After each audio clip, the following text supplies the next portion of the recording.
Today on Passion for Food, we're going to be making savory mince.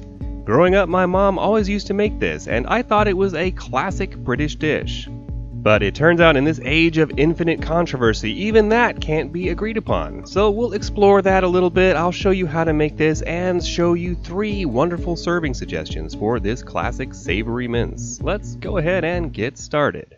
And we're going to want at least a 5-quart pot. I really like my Dutch oven for this job. And just in case anyone is wondering, the word mince just means finely chopped. So here we have about 2 pounds of 80/20 ground beef. You'll notice I didn't start with any oil in the pan. That's because I want this beef to fry in its own fat. That really does beef up the flavor. And we're going to go ahead and season here with about a teaspoon of salt and pepper to taste.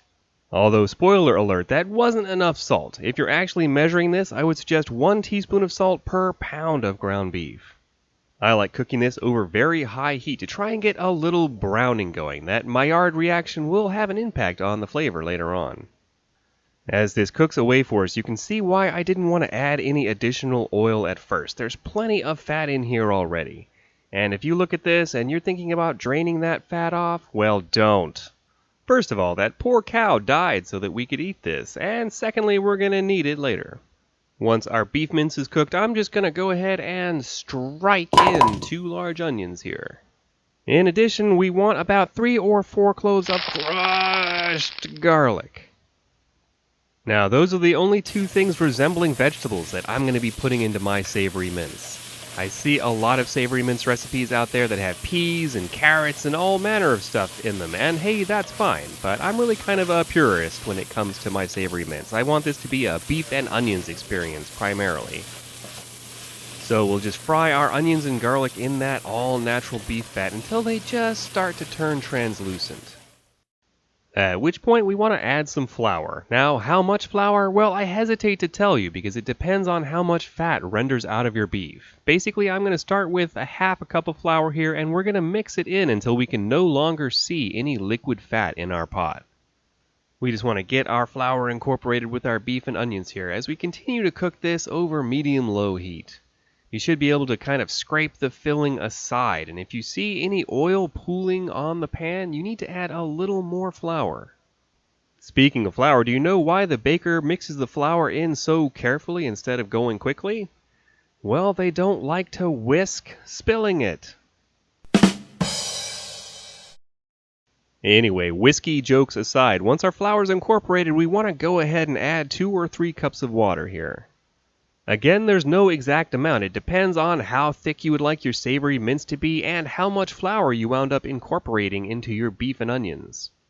So I suggest letting it kind of come up to a simmer and you can gauge how thick it's going to be. I definitely needed a little more water here.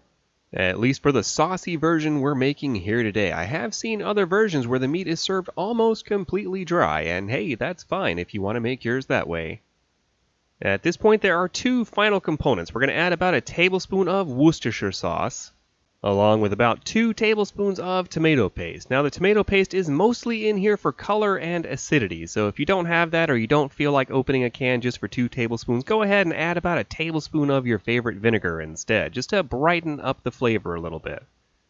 So let's just get that thoroughly incorporated with our savory mince, and once we're happy, all we need to do is slap a lid on this and let it cook over very low heat for about 30 minutes or so. But while that cooks, let's take just a moment and talk about some international savory mince controversy. You see, back in 2017, food magazine Eater put out a video calling savory mince on toast a quintessentially British dish. Well, Brits were just having none of it, with British food critic and musician Jay Rayner going so far as to describe mince on toast as a monstrosity. Well, needless to say, the hilarity on Twitter continued for quite a bit.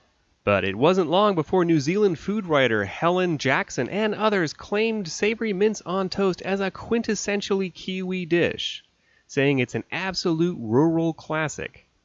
So there we have it, I guess. New Zealand gets to claim savory mince on toast.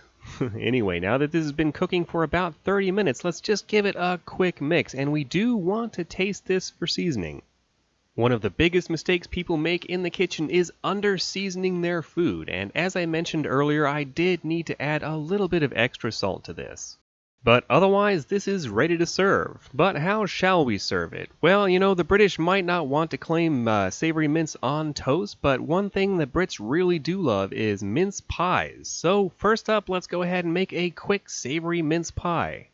Although this may not be the most traditional version, so I'm not going to claim that it is, but I'm going to be using phyllo pastry as the crust. And what I like to do is go in with 2 sheets at a time. If there are little rips in there, that's normal. And you just want to butter every 2 sheets like this. The total number is up to you. I'm going to be using 3 sets of 2. That's a total of 6 sheets of phyllo for my bottom crust here. But that just depends on how much crust you want and how much filling you're planning on putting in here. Once we have a nice buttery bottom, we can go ahead and add our savory mince filling. Now, honestly, I should have just added the whole pot of savory mince in here. That would have been pretty much perfect, but I was a little bit stingy because I really wanted to have some leftovers to put on toast. Shh, don't tell Britain. That'll just be our little secret. Anyway, with our filling in place, we just want to repeat that pastry procedure on the top.